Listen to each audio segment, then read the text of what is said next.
There are several evils of the interest-based economy. The reason why Quran has prohibited it.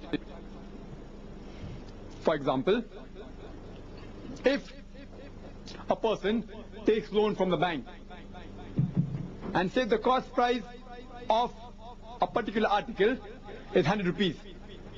He wants 10 rupees profit on that article.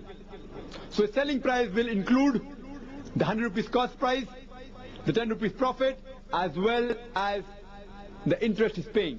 Say it is rupees 10. So the selling price will be 120 rupees. The selling price will go up because of interest. If the selling price goes up, but natural, the demand comes down. When the demand comes down, the supply goes down. When supply goes down, but natural, the production comes down. When the production comes down, there is retrenchment and there's labor problem. There's problem of employment. There are a lot of social injustice.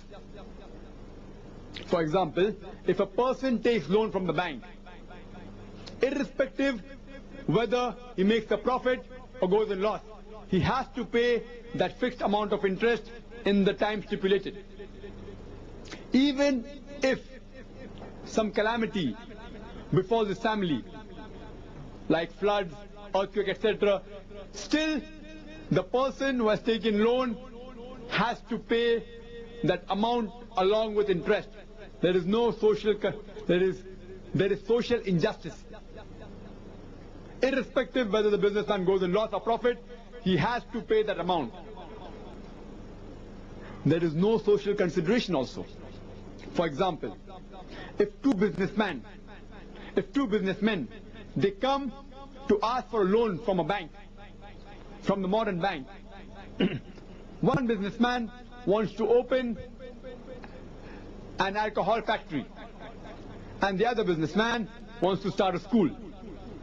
But natural, the person starting an alcohol factory will have better returns, and the loan given to him will be more secured, and he will give a higher rate of interest as compared to the other businessman who wants to start a school or an hospital.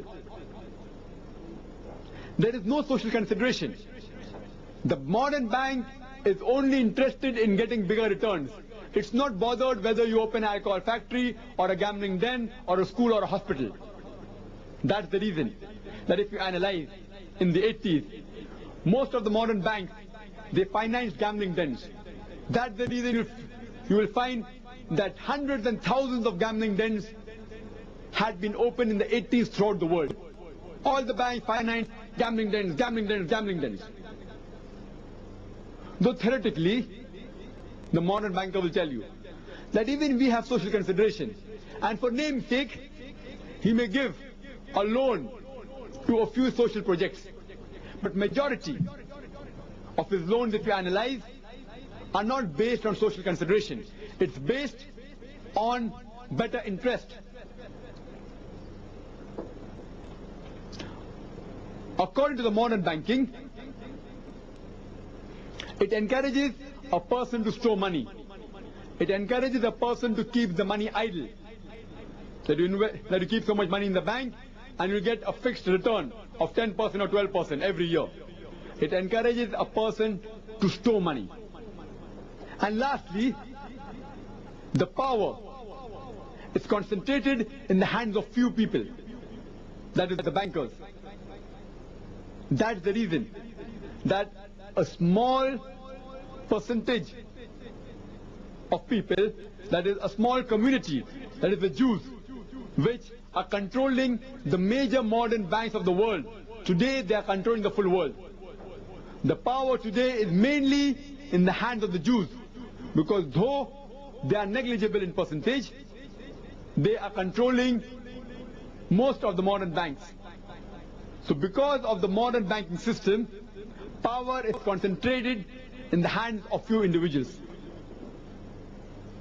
Same way, there are several benefits of the Islamic banking. Firstly, no interest is involved. It's based on profit and loss. So if a person wants to sell his good, it will only have the cost price and the profit. Instead of 120 rupees, his selling price will be 110 rupees.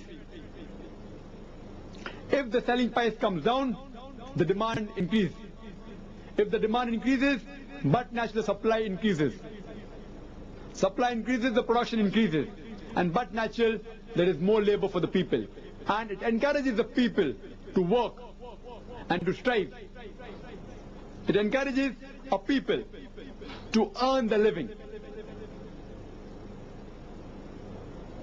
It has social justice. That if a businessman takes a loan, if he goes in loss, the loss is shared by the bank. If he goes in profit, the profit is shared by the bank.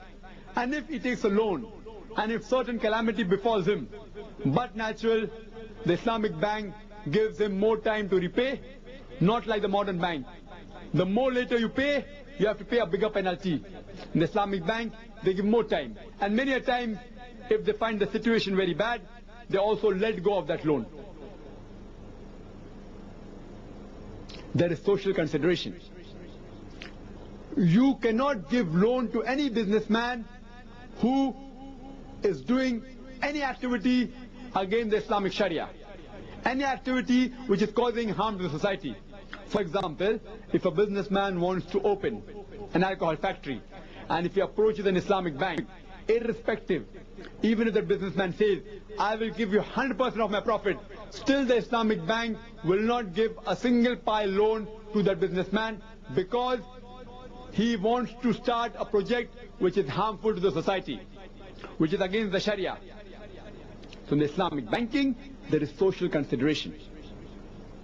And they encourages more. The Islamic bank, they encourages more of the projects which are beneficial to the society. For example, building of schools, building of hospitals, building of nurseries, etc. In short, the Islamic bank encourages the society to improve. In Islamic bank, you aren't encouraged to keep your money idle. You're encouraged to invest your money and be a partner in the business. And lastly, the power is not concentrated in the hands of a few individuals. Because here, the profit and loss is shared by the businessman, by the banker, as well as the depositor. The power is shared equally between all the people. It's not concentrated in the hands of the few people.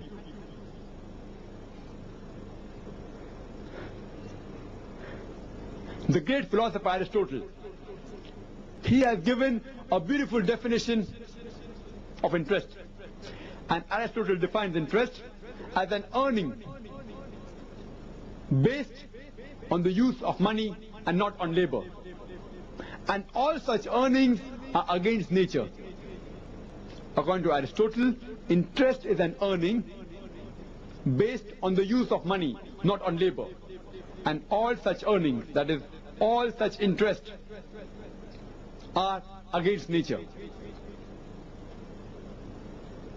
Let's analyze the modern theory and the Islamic theory. There are mainly 4 factors that are involved in production. The first is land, second is labor, third is capital, and fourth is organization. According to the modern theory, on land you pay rent. In the Islamic theory you do the same. On land you pay rent. In the second factor of production, that is labor, in the modern theory you pay wages. In the Islamic theory also you pay wages. It's the same. In the third factor of production, that is capital, in the modern theory you pay interest. In the Islamic theory there is profit and loss sharing.